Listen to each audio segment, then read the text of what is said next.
The meeting will come to order. Thanks to everyone for coming out for our first day of school board meeting. Can't imagine a better way to start the school year. The last few days have been exciting and inspiring, I'm sure for not just me, but for everybody in the room that are parents and educators and administrators and no children today. My son took a pass, soccer got canceled, and I offered to bring him, and he said, yeah, no. So, some of the best parts of my week thus far, I was honored to be able to speak at for the board at the beginning of Monday and Tuesday's culturally and linguistically responsive teaching workshops that happened at Jane Addams and also at Winston Campus Junior High. And that is a part of kind of a preliminary component of our achievement gap plan. Super, super neat program, very inspiring and really exciting, and the people that were in the room were very excited, and you can just kind of see people's perspective and attitude change as Tricia, the moderator, talks and gets going on the subject matter. So I'm looking forward to seeing the results of that, and I think we're all going to be pretty excited when it comes down. And before we roll call, I have a Teddy Roosevelt quote that I picked up that I thought was pretty neat, and it's timely for the beginning of the school year and for all of the things that we've set to accomplish this year. Believe you can, and you're halfway there. So I think we all believe. Roll call. Iannarino? Here. Border? Here. Kane? Here. Khan? Here. Smoka? Here. Shupai? Here. Wong? Here. The mission of School District 15 is to produce world-class learners by building a connected learning community. Dr. Thompson? This evening, we're honored to have the pledge led by some students and a teacher who went to the NASA Space Camp this summer, and that was a gift of Northrop Grumman that provided those scholarships. And Julie Gustry is here, and our Julia and Valeria and Carolina here. Why don't you come up, Julie, and we'll get them to come up.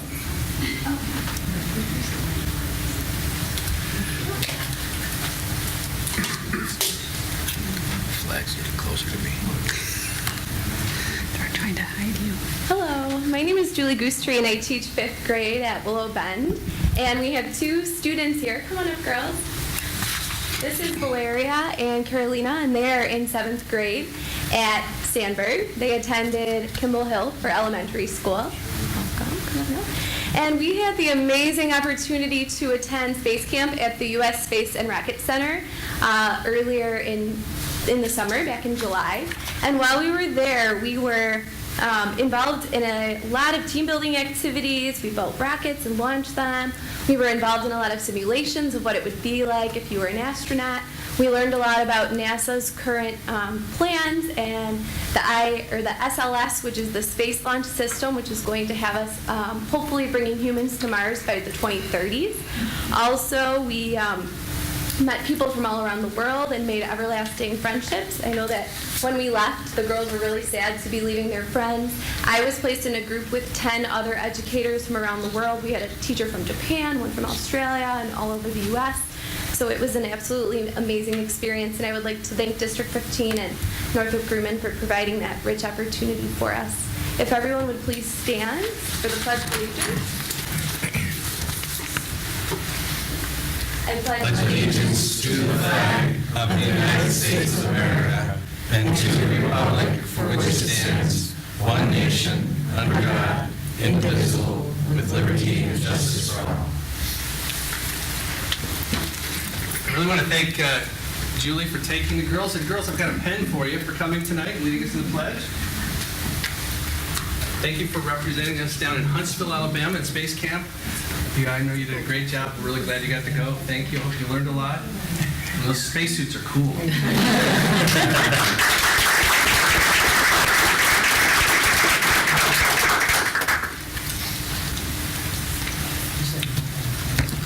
Ready? May I have a motion to open a public hearing on the adoption of the fiscal year 2019 tentative budget, please? I make a motion to open the public hearing on the adoption of the fiscal year 2019 tentative budget. Second? Second. Do we have any discussion on this, or do we just? No, so I think we can open it up for Mike to make any, Mike, do you have any comments you want to make about the tentative budget? No, it's the same budget. Sit down here. It's the same budget that we had presented to the board in June. We haven't made any changes to what you've seen. I will say that we have since found out, I put it in my memo, that Illinois State Board of Education did release the Illinois evidence-based funding formula for next year. So we'll get them an additional almost $400,000 for next year, which is not reflected in next year's budget. So when we come to the board in September, we will make that change. So our revenue will go up by $394,000. Salaries, we haven't changed yet. We still haven't hired everybody. I know Lisa and us and the instructional departments are diligently hiring or trying to hire all the staff that we need. So once we have all those positions finalized, we will get the salaries out of the system, and that'll be reflected in next year's budget as well. Auditors don't come in until August 27, so we're still Corey Baltimore is still finalizing our 2017-18 fiscal year. So if there's any carryovers that need to happen, now that we finalize in the books in the month of August, we'll bring those and incorporate that into the budget in September as well. Excellent. I believe Frank had a couple questions. I did. The questions were in regards to, let's see here, get to that page. That had to do with the miscellaneous salaries that went up so much, and Mike had an explanation for that, so if he wants to. Have it in the PowerPoint. Because they had gone up over 25%. He said that the previous year's number was actually incorrect, and some of the amount that should have been in the previous year's amount was actually in another category under the certified staff. So then once you put that number back into the miscellaneous column, for the previous year, the increase was down more like, I think you said around 2-3%? Yeah, the increase for CTC staff that we had budgeted for 18-19 is actually 2.62%.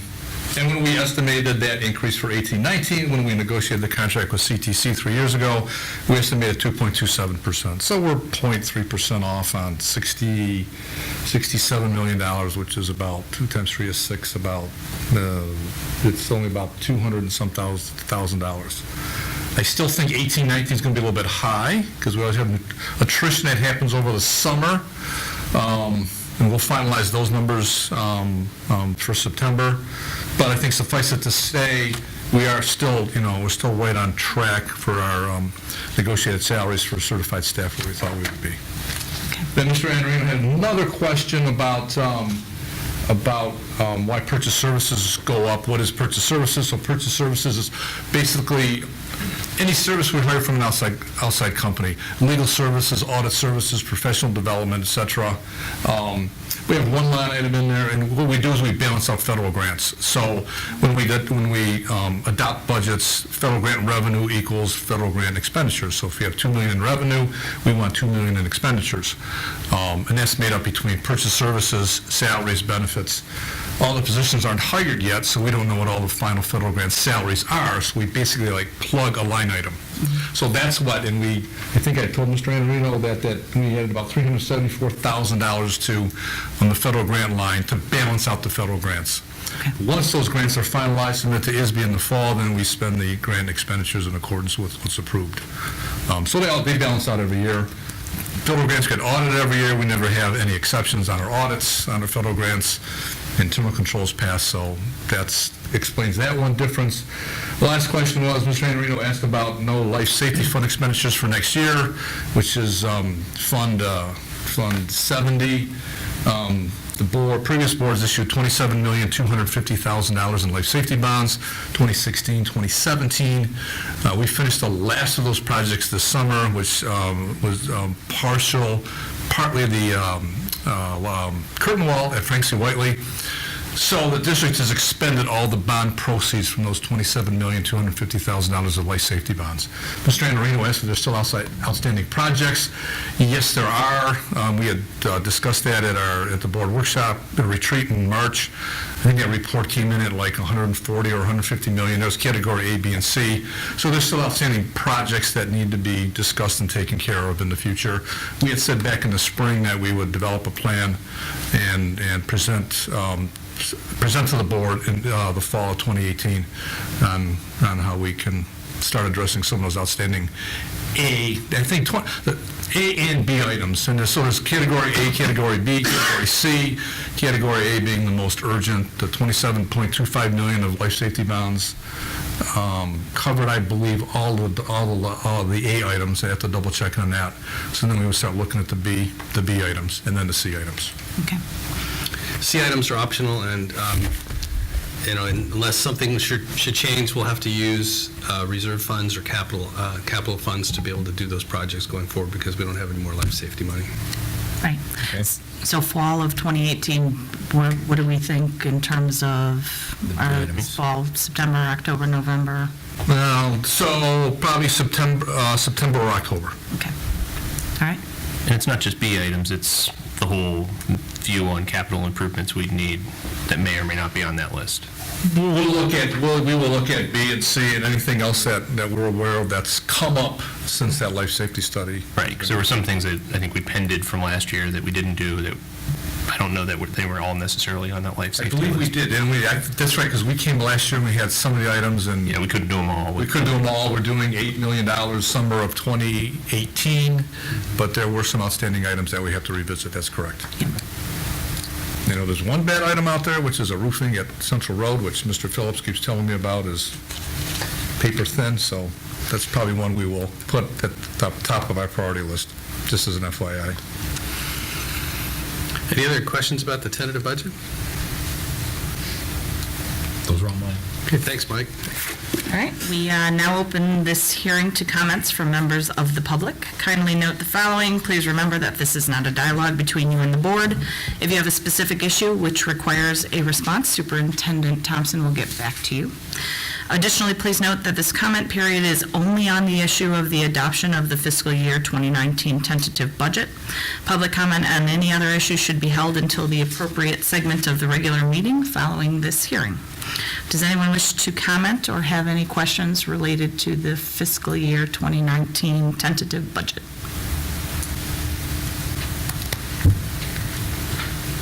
All right. Since nobody has any comments, may I have a motion to adjourn the public hearing, please? Make a motion to adjourn the public hearing on the adoption of the fiscal year 2019 tentative budget. Second? Second. Discussion? Roll call. Andorino. Aye. Border. Aye. Kane. Aye. Khan. Aye. Smolka. Aye. Shupai. Aye. Wong. Aye. Motion carries. May I have a motion to open a public hearing on the interfund transfer? I make a motion to open the public hearing on the interfund transfer. Second? Second. Discussion? Roll call. Border. Aye. Kane. Aye. Khan. Aye. Smolka. Aye. Shupai. Aye. Wong. Aye. Andorino. Aye. Motion carries. Mr. Adamczyk? I don't Like think... to speak again, or? I mean, this is just a regular routine process. I think the state board and the legislature put this into effect so that boards would be transparent, to let the community know that we're transferring funds from one fund to another just to take care of things. It's just, we do this all the time. It's just a regular thing, but we want to be transparent with the community about what we're doing. Great. Any questions? Anybody? The only question, I guess, are we getting, either now or in your section, are we getting an update on sort of how the construction went, any modifications from the original plan? Because we're hopefully through with all the projects now that school started. I know it was close. Yeah. I think we can get a quick update. Yeah, no problem. I was planning on giving a little update. You want to do it in your report? Yeah, my report. Let's do it. Okay. Any other questions? Public comment? We're now open this hearing to comments from members of the public. Same rules as before, but different subject on the interfund transfer. Any commentary? If there are no comments, I would like to request a motion to adjourn the public hearing, please. I make a motion to adjourn the public hearing on the interfund transfer. Second? Second. Discussion? Roll call? Porter? Aye. Kane? Aye. Con? Aye. Smoka? Aye. Shupai? Aye. Long? Aye. And Reno. Aye. Motion carries. Dr. Thompson? This evening, we have a recognition by a member of the American Heart Association staff. Emily Molitor is here, and Emily, I'd like you to come up and tell the board a little bit about what's been going on and who are here with you tonight to celebrate and be recognized. Would you want to go up to the microphone? That'd be great. Thanks. Hello, everyone. I'm Emily Molidor with the American Heart Association. I am the representative for your school district. If you didn't know that you had one, you do. So I've worked with your schools and the wonderful PE staff for 4 years now, and I've thoroughly enjoyed every second of it. These teachers have promoted staying healthy in their classrooms through our programs, but also just every day. But they've created wonderful traditions with our programs that inspire helping the community and making these students real leaders at their schools. So in total this year, your district has raised over $61,000 for the American Heart Association, which is just absolutely unbelievable. And that's an average of 1,226 lives saved, which how we divide everything. So it's not obviously an exact number, but that's an estimate, which is, it's just an incredible thing that you're doing. So these donations help us save lives with heart disease and stroke by funding research projects about the prevention and treatment of heart disease and strokes, public awareness in your community. We work with local hospitals, grocery stores, all the materials that I'm able to give to the schools, and just so much more. So the American Heart Association is making progress, and it's all thanks to you. So if you're here right now, which is just Ryan and Mike, come on up for a second. But I will list off the PE staff's names at the schools that I've worked with this year. So at Grace Sanborn, we had Ryan Merle. Thank you so much. And at Marion Jordan, we had Mike Duffy, and then Kelly Laptina also worked with him with the PTO. Whiteley, Andrea Rodino, Jane Adams, Jordan Walker, Kimball, Jen Musianti, Pleasant Hill, Barb Roberts, Paddock, Gary Simonian, Thomas Jefferson, Ryan Johnson, Virginia Lake, John Smart, Willow Bend, Dustin Sublet, Carl Sandberg, Kelly Pfeiffer, Plum Grove, Beth Kruger. And then I also wanted to give a huge thanks to two contacts at the district that I worked with, who I will be working with someone else this year, but Adrian Bailey and Risa Cohen, who've really helped get this program off the ground and supported all of these wonderful teachers in their efforts. And a huge thank you to Scott Thompson for supporting our programs in the schools. And I did have this for you. So, but last and not least, I wanted to thank the principals, because we obviously couldn't do this without your support. So thank you so much.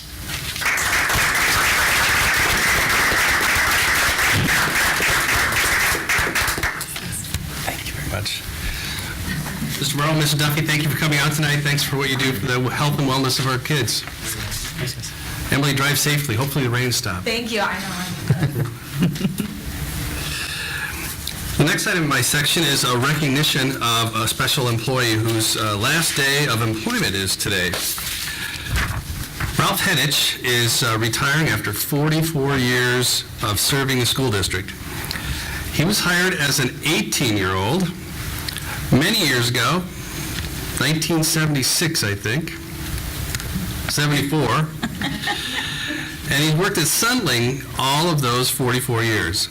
Ralph followed in the footsteps of his father, who was the lead head custodian here at Walter R. Sundling when he retired. Ralph has always had a smile on his face and was willing to do whatever needed to be done to ensure that we had a smooth and successful school board meeting. He was responsible for setting everything up and make sure that everything was in place and that ran smoothly.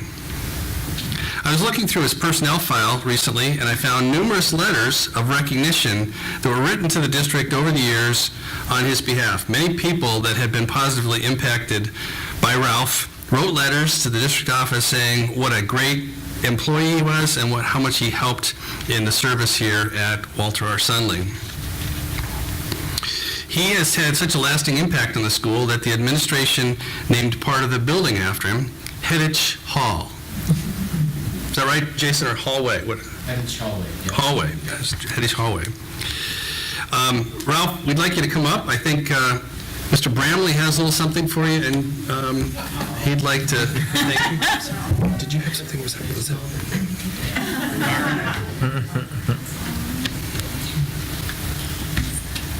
Ralph, as well as being at Sundling, and I came to your presentation with the staff yesterday, you've been a big part of transportation. You come down and visit us many times, get rid of us at night when we're working late. And the staff would like you to have this as the yellow bus on the shelves.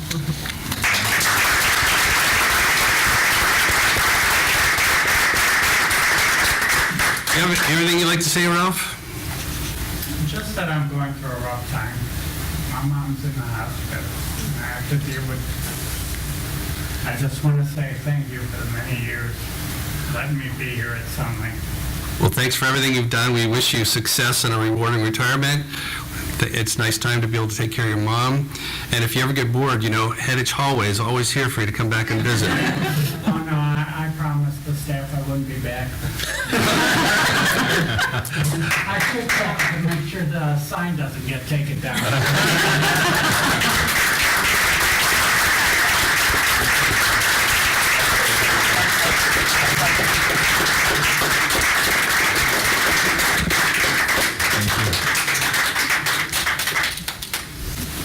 Thank you. Thank you. Thanks a lot. Thank you.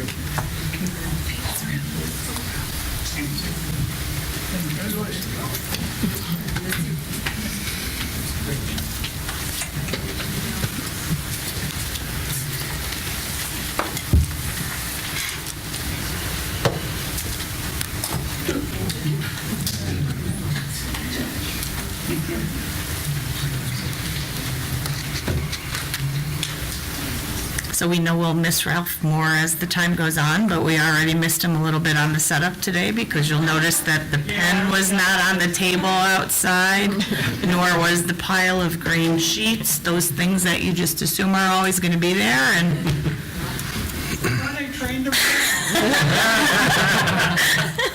Good luck, Ralph. good luck. Thank you. Hey, you.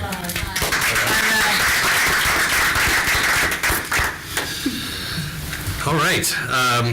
The next item in my section is really from Tom Edgar. Tom's going to tell us a little bit about the new format for this year. Remember last year we had, as a result of Mr. Schmolka's suggestion, we had reports from every school to tell us a little about each school, so we got a little bit of the character and flavor of each school. And since every school had a chance to do that this year, they're going to be talking to you about their school improvement plans and what they're doing to try to improve what's happening in the classrooms with the children. And Tom has really been the architect of the school improvement plans, and he's going to give you an overview of what you can anticipate when those school principals come to tell you about their school improvement plan. Great. Dr. Edgar. Thank you, Dr. Thompson, President Schupine, members of the board. Thank you for giving me the opportunity to talk with you about this. I think it's an exciting connection that we're building. To really understand what we're doing, we have to think about two things that the board has done last year that I'm especially impressed with. One, you know, that last year you started a practice of asking each principal to come in and talk a little bit about themselves and their school. And the idea was there's this brief yet very informative presentation that's meant to give a sense of the school, its functioning, its climate, its culture, just a sense of what the school is about, right? The next thing you did is in the middle of the year, towards the end, you worked on building a strategic plan, something that reflects the community's values and sets a direction for the next several years. With that in mind, we want to connect those two things moving forward for this year. One of the major things that I think is most important about this plan is it provides the values for which we as school employees look at our work. It's the lens that we use to view everything we do. And these values at the bottom of this really provide the framework for how we approach school improvement. What are the most important things that we need to emphasize as we are thinking about how schools should adjust to make sure that each child's needs are met every day? So when we connect these things, we basically have a format for principals to come in and talk about what are the most important priorities, what are their plans, and what connections do they want to make to the strategic plan. So they're going to come in like they did in the past, where they come in 2 and 2, and they follow a very specific format. That format covers 5 key areas. What is the school focusing on? What is most important for that school to address to improve its overall impact on students? Within that focus, what's the most important thing for students to learn? How can the staff adopt an instructional strategy so that they are focused and powerful towards that important student need? What type of plan does the principal and assistant principal have to support staff in changing their strategy? And finally, what are they hoping for their anticipated next steps and hopes and dreams for the upcoming year? So we'll follow this in the same format we did in the past, where 2 principals will talk each time. It goes from September through June, and you'll be learning more about the unique things that each school has in store for its students and staff. And that's really it. Any questions? The ones that come in June are going to be able to tell us what they did all year, right? The ones in September are going to tell us what they're going to do. Exactly. Kind of interesting. It may be by the time we get to June, our major sequence is that we plan in the spring so that we can implement in the fall. So there isn't a delay that planning requires. So it could be when we start switching into May, it might have a small adjustment where they summarize what they've done and talk about what their hopes are for the upcoming year.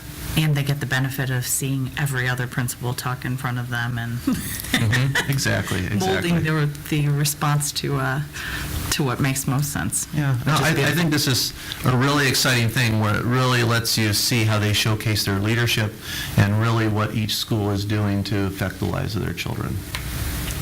Tom, the write-up reference sort of the data that they used, or you worked with them on. What were the sources that were leveraged? Sort of how broad was that span? Yeah, so they really have 2, in our system, there are really 2 areas that are focused upon using data. And first is determining the school's focus.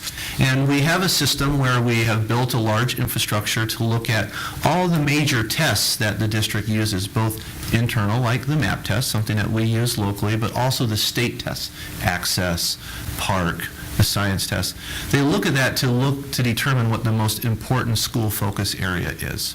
And they have 3 areas that they choose from. Academic, they choose math or reading, but then they also have social, emotional, or language. From there, they then look at classroom sources of data to see what the student need is and how it's showing itself in the school. So no longer on a test, but in front of the teacher themselves. So they look at classroom sources of information, and that can vary based upon what their focus area is. So for example, if it's literacy, they can look at the Faunus-Pinnell system. If it's math, they can look at the Envision assessment, which is part of the curriculum that we use, and there are other examples. Finally, the administration uses a walkthrough observation system to look at teaching and instruction in the classroom, and what about that might be enhanced to better impact the students. So the collection of those 3 sources of data are put together to develop the action plan. What do students need to learn? What about instruction can be enhanced to deliver that? And what type of supports do administration have to provide to help teachers make that shift? Dr. Edgar, is there also, I believe there's some sort of survey or that the teachers fill out. I know I've spoken to some teachers over time, and they're curious as to whatever their input has been on surveys and how that kind of finds its way through your kind of evaluation and improvement process. Yeah. So we actually have a very robust continuous improvement cycle for school improvement. So at the end of each year, we engage in 3 sources of data collection. The first is that we survey all the staff on the main elements of our school improvement system and how present they are, but also how important the staff feel each one is. And that gives the school a sense of what exists, but also what the staff's sense of priorities are for next year. We send additional employees from the Department of Instruction to each school to ask teachers at least 5 strategic questions to see if they can answer specific things about their school's plan and about the larger district's initiative in the area. And finally, each school improvement team spends time with the principal as a leader going through a quality rubric that we use for our school improvement system. Those 3 sources of information are used to set process and systems goals for each of the upcoming years. And then we carry that out each spring so we can look at school progress, but also school need from my department for coaching, additional professional development, and things like that. So we really have a multi-stakeholder, multi-method way of informing how our system is operating and what to focus on for the upcoming year. Yeah, because I think that the presentations are a great idea, and it might, because I feel like we're going to have all this raw data, and I'm hoping that these presentations will kind of distill it in a way that the board can kind of understand and get the benefit of every school. And the presentations, the way that we don't want to overwhelm the board with, 2 principals talking about really detailed sets of data. Really what we're asking them to do is to provide a journey, a summary of, we looked at these things, we compared these things, we concluded. So it's not going through numbers and graphs, but it's really talking about the process they use to come to conclusions in each of these 5 areas. So our hope is that you'll see, even though there's a standard 5 areas that are spoken to, each school's unique circumstances, needs, student body, priorities come out in a way that really is more of a connected story than a series of data and tables.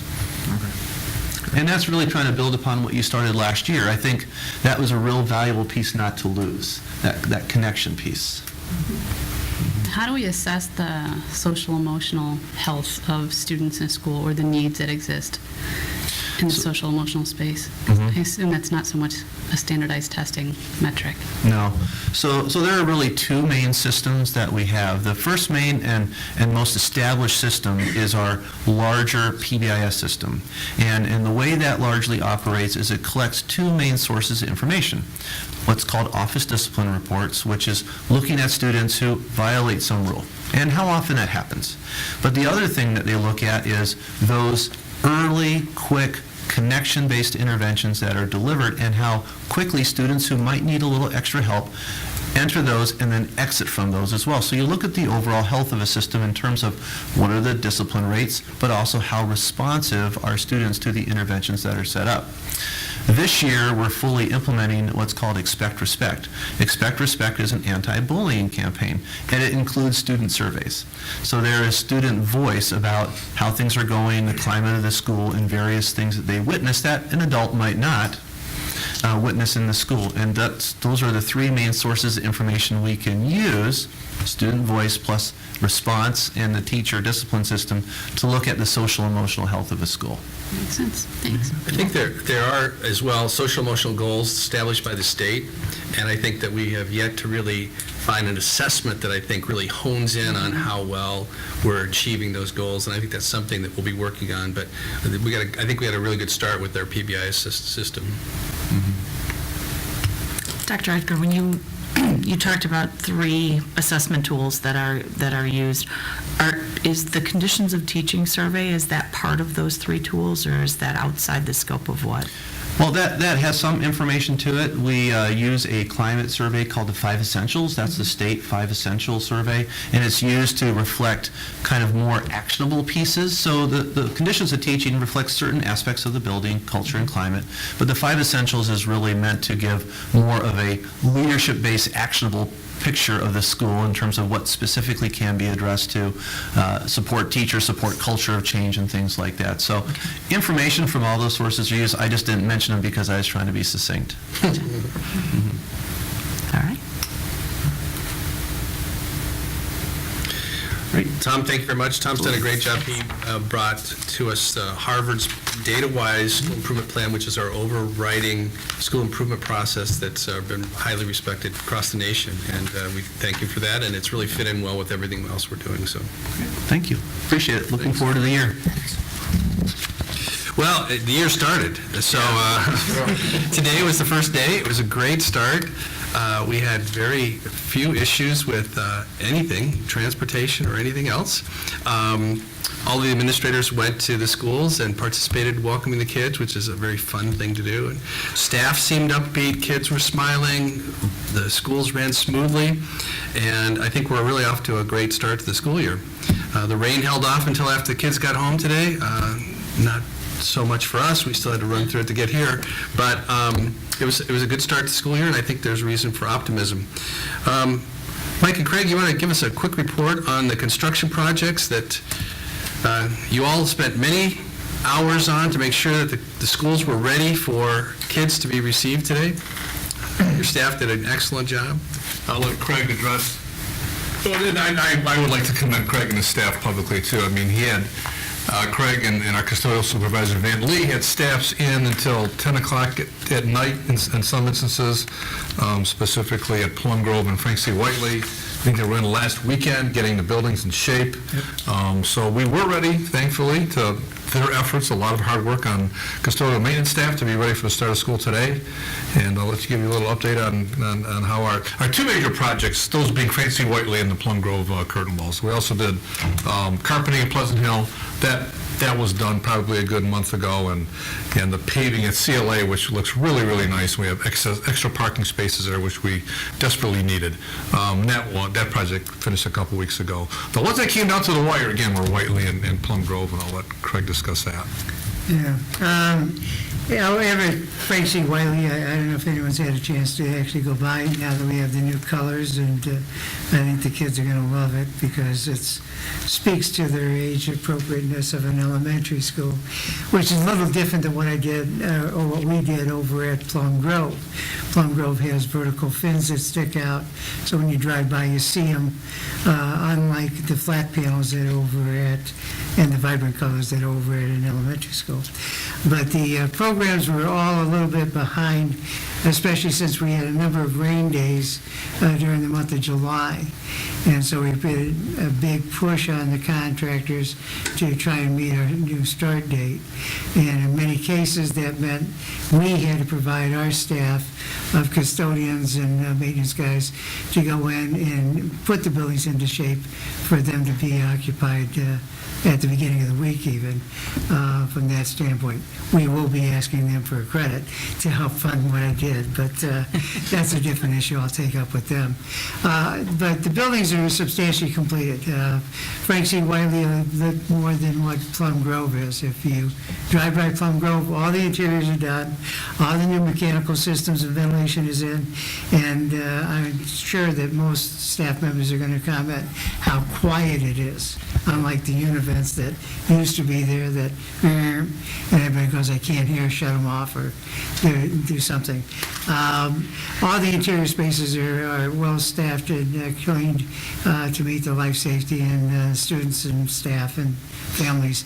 There's some work on the outside of the building. All the landscape areas that were tore up with all the heavy equipment have been seeded and strawed in, and they're finishing up some of the exterior panels that have yet to go on the building. So it's 99.9% substantially complete, both at Frank Whiteley and over at Plum Grove.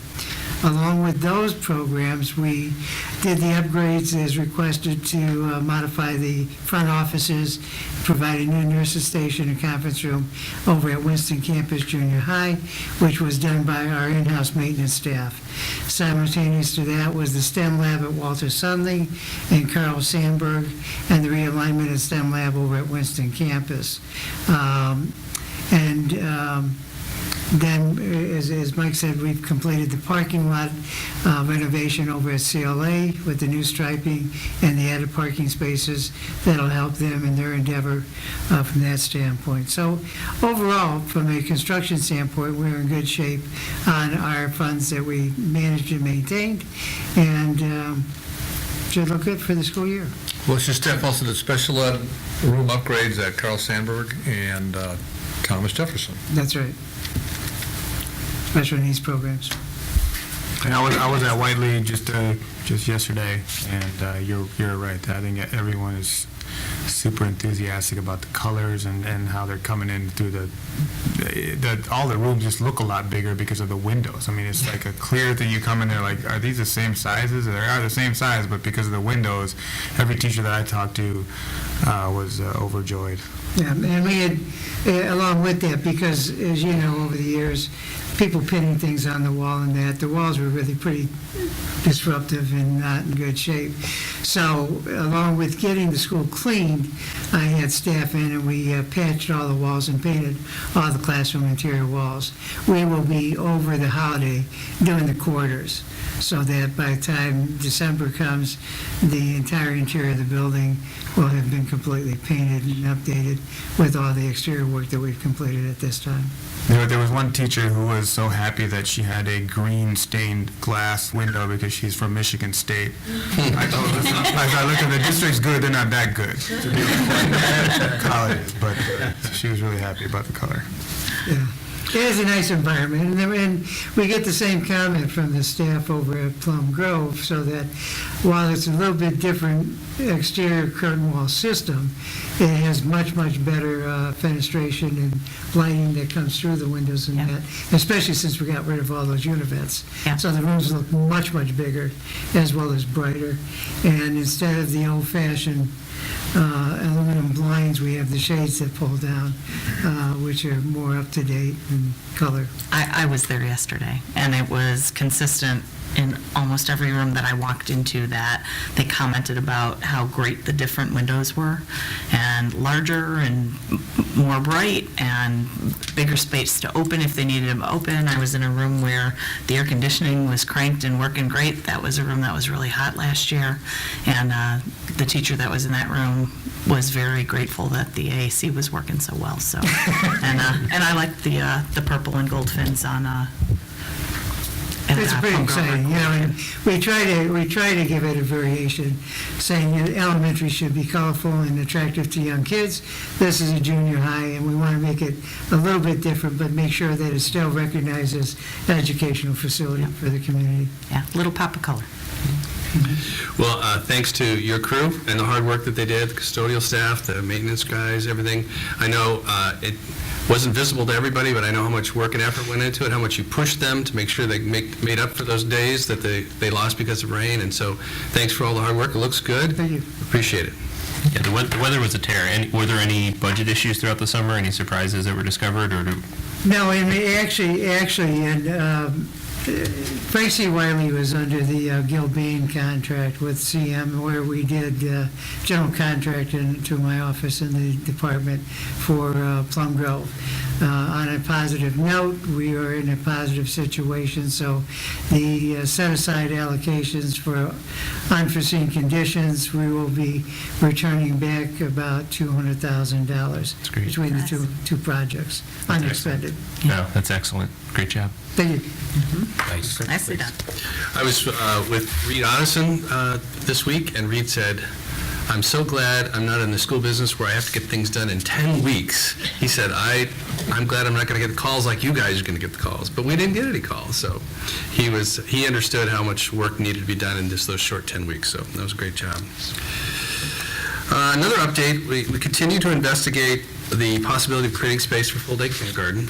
And we know that's a goal for the board. We're trying to come to the board with a couple options. We've talked to you about the possibility of building onto several of our schools to add enough classrooms for full-day kindergarten. We are working really hard during our due diligence period with the Park Place standalone retail space in Northeast Palatine. We've submitted documents to the village, and the next step for us really is for the village council to decide whether they're going to approve special usage for that space, because it's really designed for just a retail space. And so we are getting all our documentation in order based upon the feedback we've gotten from the reviews.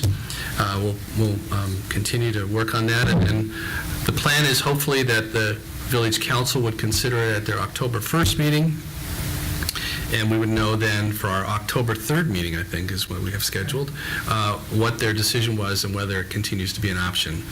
Mike Adamczyk and I met with one of the village councilmen this week, and he shared a little reluctance with the idea because of the loss of real estate tax income, as well as the possible sales tax income that they would lose. And I think that's going to be a little bit of a hurdle for us to try to convince them that this is overall beneficial for the entire community. They may lose a little, but I think the overall benefit, we believe, could be possibly very beneficial, I think. So,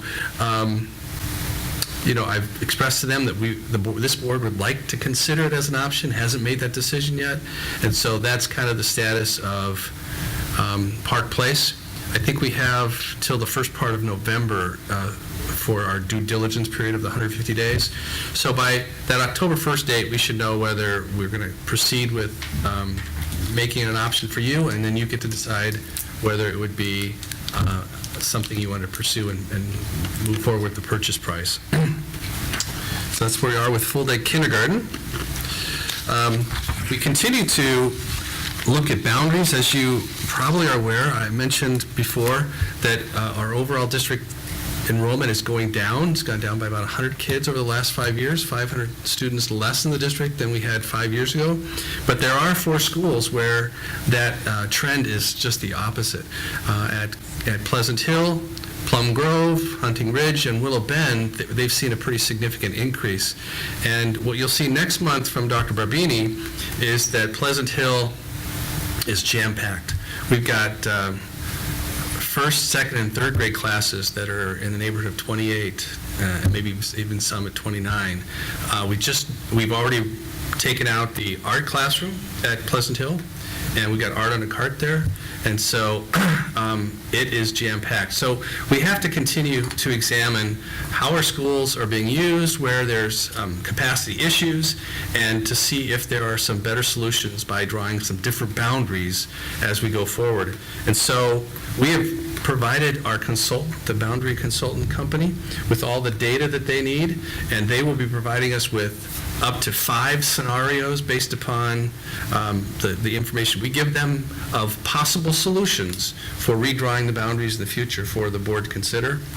I also will be sending out an invitation in the next few weeks to invite people to participate in a boundary committee. So they would come and meet with us, and our consultants are also providing us with software so that we can actually go in and manipulate boundaries ourselves on 2 computers that we have in the district. And so we can put in grade level configurations. We can just take and draw the boundaries to different areas, and it'll show us instantly what that would do for that particular school, what that would do for the rest of the schools in the district. And so I'm hoping that this committee will give us some direction, will provide some workers, and then that the committee will provide at least 2 or 3 options in addition to the 5 that the consultant company will provide for the board to consider, that we may then have to be able to put in place in the near future to kind of solve some of these issues. Would it be appropriate for any of us to be a part of the committee? Yeah, I don't think it's a problem at all. It'd be great. Just 2 of you, though, because I don't really want to make it a regular meeting. We can fight over who gets to be on.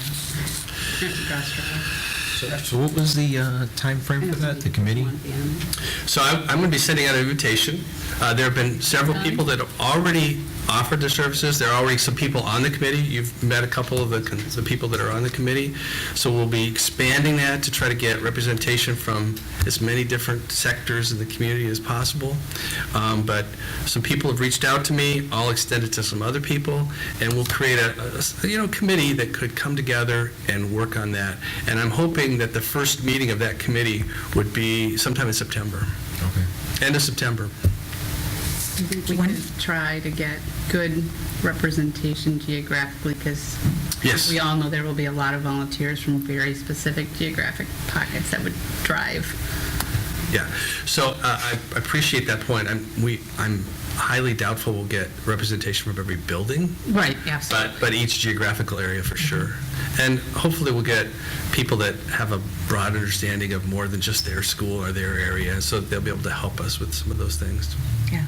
When do we anticipate the boundary software will be live and ready to roll? They gave us, this is brand new software that they have been beta testing, and they anticipate that we should have it sometime in October, I think. Okay.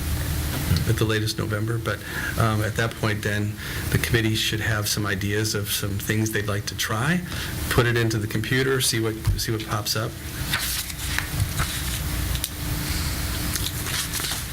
Right? I was going to say, for a new topic, I didn't know if you were done yet.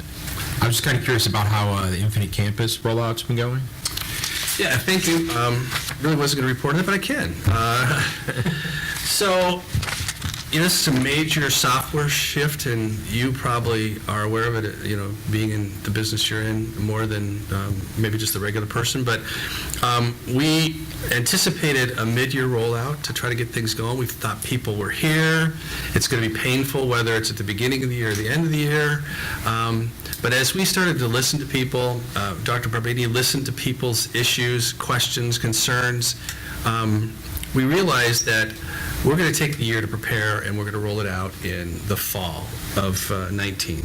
So we're going to get everything in order to try to make as smooth a transition as possible in the fall, and do some training this year, do some things behind the scene. Our junior high principals will be using it to create their schedule and things like that over the course of this year. And then in the fall, we'll roll it out for all parents and all staff to use. So that's kind of where we are with that. Okay. Now, does that affect the costs of the process we were going through to roll it out? It does not, no. Okay. No, we were going to have our current student software system in place for the entire year anyhow, and so that'll just stay in place. And, we'll have the availability of using Infinite Campus earlier than we might have if we'd planned to start it in the fall. So we'll have it here longer to use, to get accustomed to it, and I think it'll be helpful to do that. So it's really not going to change the cost. Okay. And so are there going to be I assume there are going to be a few groups that are going to beta test it and pilot test it? Dr. Meady's done a great job. He's created area experts that then have their own teams that are looking into specific things. They're doing that right now. So, I can have him give you a complete report later on, but he's got, people that are in special ed, people that are in report cards, scheduling, just a number of areas that are of concern for staff and for parents, and he's got team experts that are going to be leading teams that are going to be working on this to make sure that everything has been thought of that they possibly can think of. Good. All right. Thanks. The last thing in my section is just an update on the superintendent search. The consultants are moving forward. They're recruiting and identifying candidates. They're accepting applications at this point for the board to consider down the road. I did send a draft schedule to all of you, and we had a conflict with the day that was potentially scheduled to interview the candidates for the first round. And I did send out Lisa sent it out, I set it up, but the doodle poll, and it looks like right now, one board member didn't get back to us, but all other board members We are not saying any names. No looking at anyone. Scott, I'm always available. Goes without saying, I'm available. So all board members are available now on December 8th and 9th. There were a couple of you that indicated that if you had to meet on the 8th or the 9th, you would, but that wasn't your preferred date. But everybody can meet on those two dates. Those are the only two dates. So what I was wondering tonight is if you wanted to suggest, do you want to meet just in the morning of those 2 days? You want to make it all in one day? You want it Saturday or Sunday? So I want to make this as flexible as possible for you, especially those people that said they would prefer not to have it on those days if at all possible, but those are the only 2 days that the entire board could meet. I'd say 1 day versus 2. I mean, it just feels like if you do 2 half, it has the tendency to drag on longer than putting it in 1, but either of those works. I agree with that. I would prefer having 1 day and just kind of Try to get it having a longer day. Yep. It also pushes the tentative, we were hoping to have an offer the first week of December, and to be able to announce it at the December 3rd, I believe, board meeting. Yeah, I think that was the goal. we can have a special board meeting to make that motion. And accept. How long was the timeline from first interview to second interview to decision-ish? It was really relatively short. We had, I think, the 28th and 29th of November, something like that, was the dates that we had possible for interviewing, and then we had no, I'm sorry, it was... We had dinner, yeah, there were 3 nights of We had the dinners final planned. interviews on those 3 nights, the 27th, 28th, and 29th, right after Thanksgiving. So we were November 10th, then 27, 28, 29 Wow. was So the we're gap about a in month between. Yeah. But that, I don't think that's going to be a problem because you'll have identified the 6 candidates and invited them to come, so they're kind of hopefully banking on coming. And then, I think particularly the people that become the top 3, generally, they'll stick with you until you decide. So I don't think a few weeks is going to be a huge problem. So Saturday's the 8th, I think. Sunday's the 9th. Do you have a preference for those? Saturday? To Saturday. Okay. Saturday it is. We'll start at 8 and try to get over as soon as we can, 3 or 4 or something like that. Okay, thank you. That's it for my section, unless anybody else has any questions.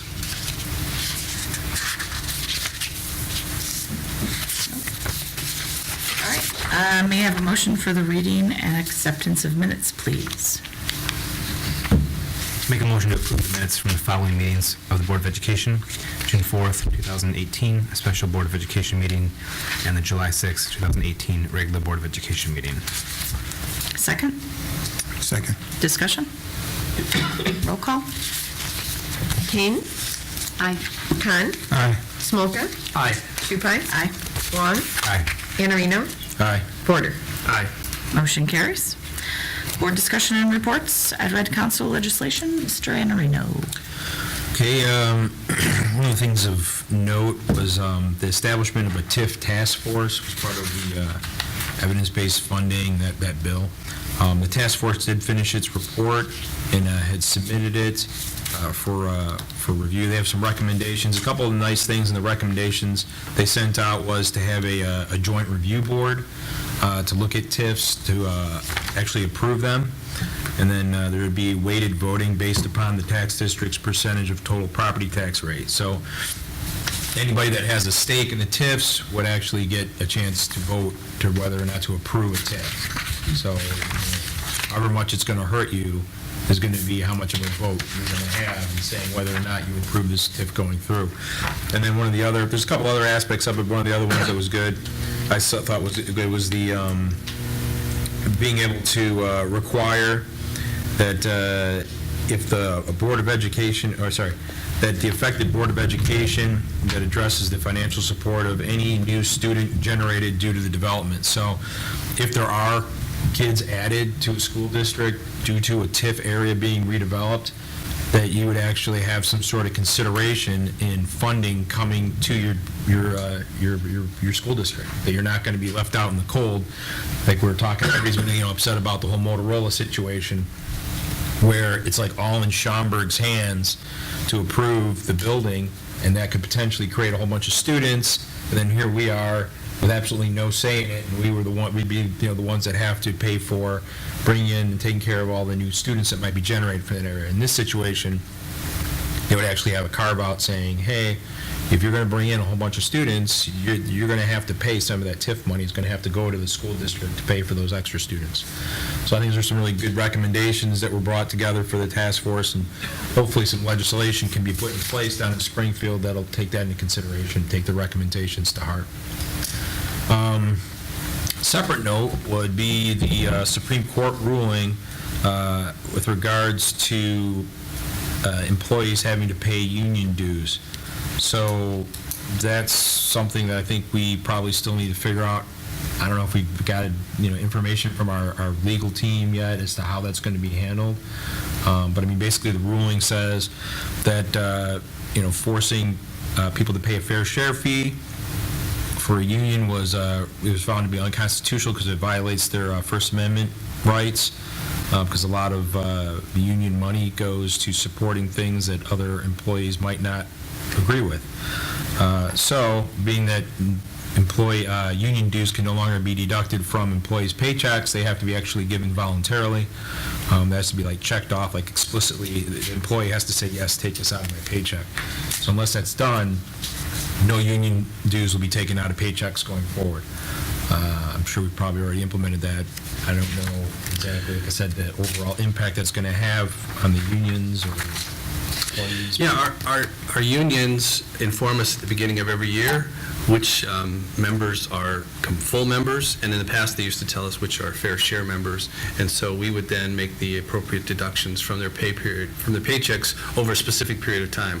When Janus ruling occurred, it took effect immediately, so any school district that was taking money out of a paycheck, fair share money from employees needed to stop right away. Fortunately for us, we'd already had our pay periods that were covering union dues, and so nobody was having union dues withdrawn at that time. So going forward now, we're waiting to hear from the unions. It's really not in our hands anymore, it's in their hands, and they'll give us a list of all the full-fledged employees that would voluntarily choose to have dues paid, and those that don't want to have dues taken out of the paycheck will not have any money taken out of the paycheck. So that's about it. All right. The 1-5 Foundation, Mrs. King? Nothing to report? Not yet. Not yet. It's coming soon. Finance Committee, Mr. Border, Mr. Wong? Nothing to report. Equity Committee, Mr. Khan, Mr. Smolka? Well, we had a meeting last week. The days are running in. I forget if it was this week or last week, but we had a meeting, kind of further looking at the presentation that the board will be getting. I think the presentation is scheduled to be in front of the board in September.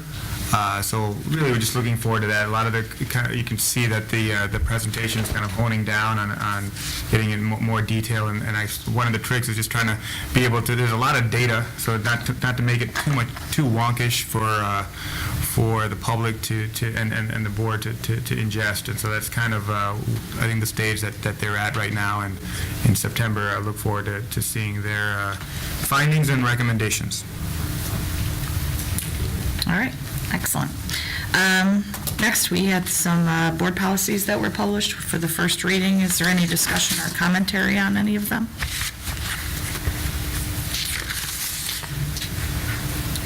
No? Nope. Nothing. All right. Superintendent's Communication Committee.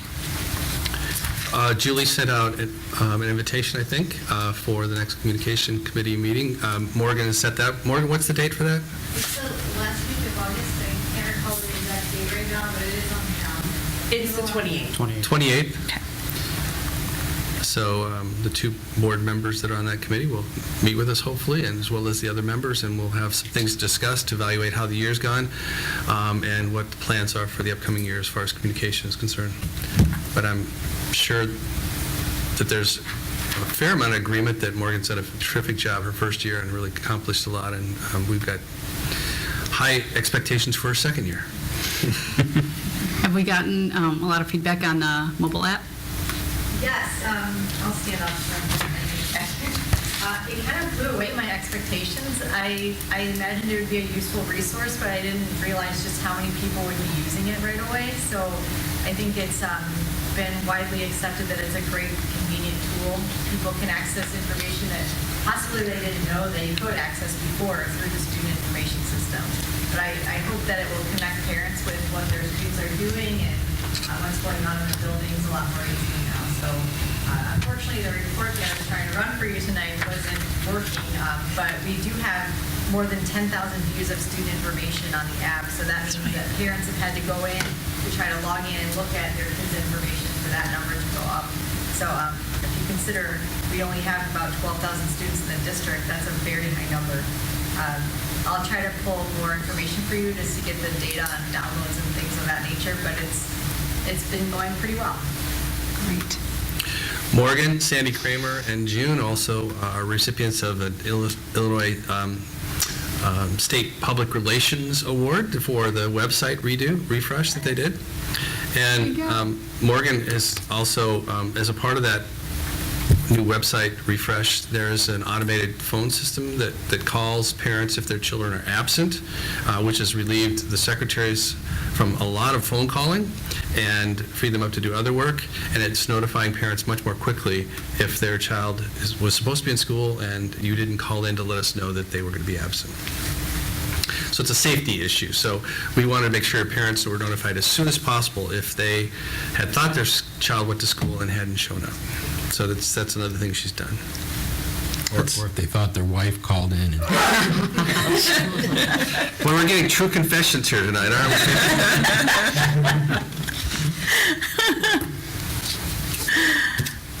Any further commentary?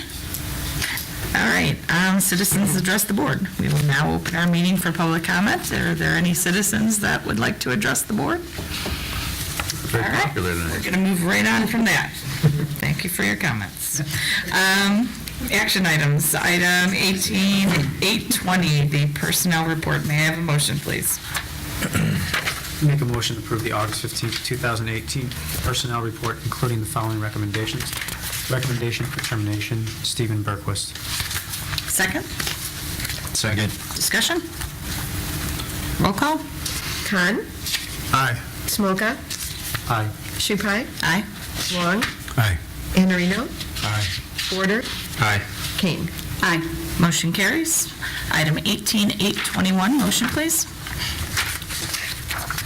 Make a motion to approve the associated costs, registration, and housing for the Illinois Association of School Boards Annual Conference attendees. Second? Second. Discussion? Is everyone planning on going? Yep. Yeah, I think everybody benefited pretty significantly last year. There was a lot of good information that Yeah, you really good stuff. obtained from that. Yeah. I put a form at everyone's place, so whenever. All right. Sounds good. Roll call? Smoka, Aye. Shupai, Aye. Wong, Aye. Iannarino, Aye. Porter, Aye. Kane. Aye. Khan. Aye. Motion carries. Item 18-822, motion, please. I make a motion to award the purchase of 3 2018 Ford F-350 regular cab 4x4 pickups with 8-foot beds through the State of Illinois Joint Purchasing Program to Bob Ridings, Inc., Fleet Sales, Taylorville, Illinois, for a total cost of $91,658 as recommended.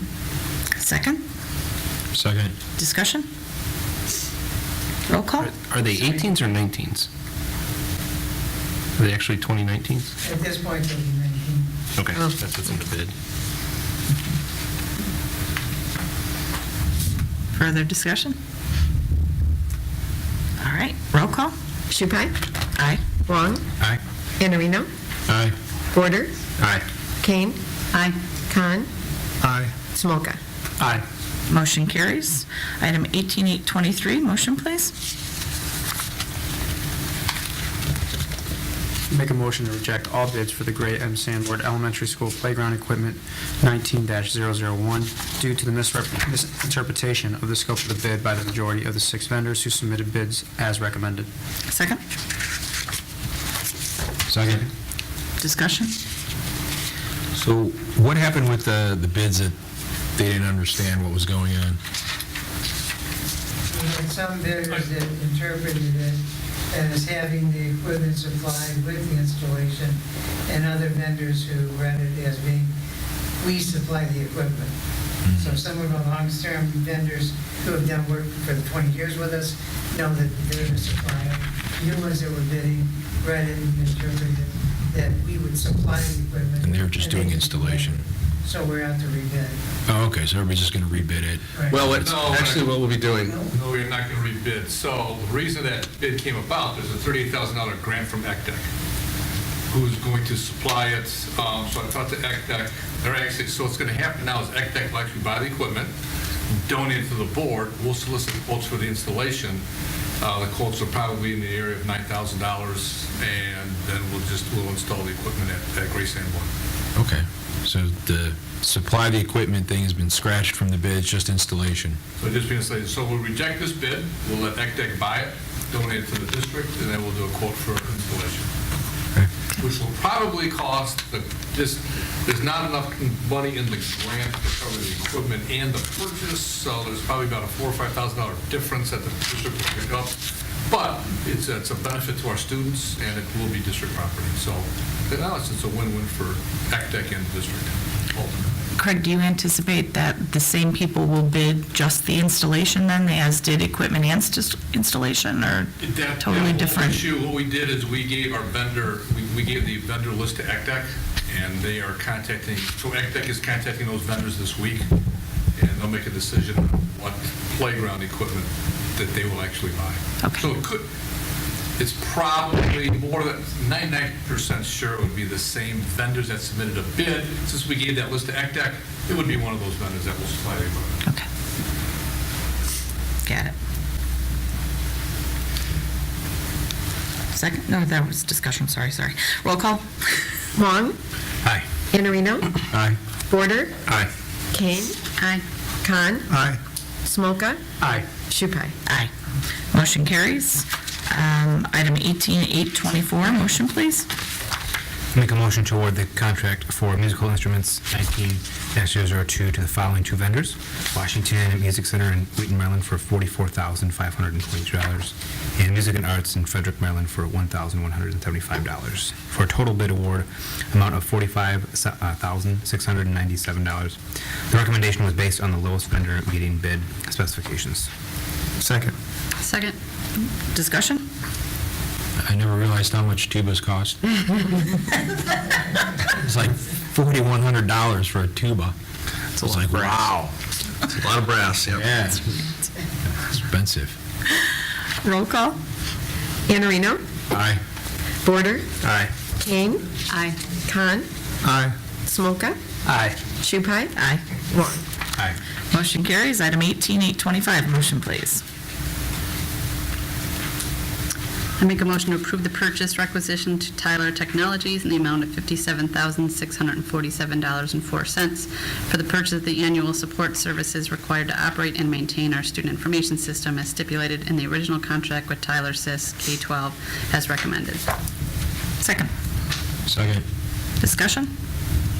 This is not a new additional purchase. This was something that was budgeted for already. This would kind of prompt my question about the Infinite Campus rollout. When I read that, I was like, hey, wait a second. We would have paid this. Yeah, explain it. That's fine. I understand. And it was noted on the documentation in the board packet that it was part of the budgeted amounts for the year. All right, roll call? Kane. Aye. Khan. Aye. Smoka. Aye. Shupai. Aye. Wong. Aye. Iannarino. Aye. Border. Aye. Motion carries. Item 18-826, may I have a motion, please? I make a motion to approve the resolution of the Board of Education of Community Consolidated District Number 15, Cook County, Illinois, authorizing an inter-fund transfer in the amount of $4.5 million from the educational fund to the operations and maintenance fund as recommended. Second? Second. Discussion? Roll call? Border. Aye. Kane. Aye. Khan. Aye. Smoka. Aye. Shupai. Aye. Wong. Aye. Iannarino. Aye. Motion carries. Item 18-830, the consent calendar. Would anyone like to remove anything from the consent calendar? I don't want to remove anything, but I just had a general question about the placement contracts. There's more of them here just because it's the beginning of the school year. We see them periodically. I noticed the variation in cost. Is there a general reason? Is it just the variation in service needed and provided? It is. It's about the student-staff ratio in many cases, and in some cases, a child has an additional individual paraprofessional on top of the tuition cost. So Okay. it's quite variable. Very specific. A lot having to do with the class size and the staffing of those programs to meet the students' needs. Okay, thank you. Okay. Anything else? May I have a motion to approve, please? I make a motion to approve the consent calendar as presented. Second? Second. Roll call? Khan. Aye. Smoka. Aye. Shupai. Aye. Wong. Aye. Iannarino. Aye. Border. Aye. Kane. Aye. Motion carries. Dr. Thompson, correspondence. There were 9 requests and 7 responses for information under the Freedom of Information Act during the period of May 30th through August 9th. On May 30th, the request was received from James Bachman, IRTA Executive Director. The response was sent on June 6th. On June 4th, the request was received from Janie Jordan, Data Research Partners, LLC. The response was sent on June 11th. On June 19th, the request was received from Elizabeth Borey. The response to this was sent on June 26th. On July 3rd, a request was received from Kevin Barney, scholarship.com. The response was sent on July 11th. On July 12th, a request was received from Brittany Simpson, Smart Procurer. The response was sent on July 19th. On July 13th, the request was received from Kazaran, Local Labs. The response was sent on July 19th. On July 30th, a request was received from Malgorzata, Kowal, SEIU Local 73. The response was sent on August 6th. And on August 6th, we received a request from Robert Leahy, Jr. The response is due on August 13th for this request. And on August 7th, the request was received from Katie Schmeiser, NBC5. The response for this request will be due on August 14th. We received one check in the amount of $8,563.36 from the Village of Palatine for developer contributions. All right, may I have a motion to adjourn? Unless anybody has anything else they'd like to speak about. Make a motion to adjourn? Great, second? Second. All those in favor? Aye. Meeting adjourned.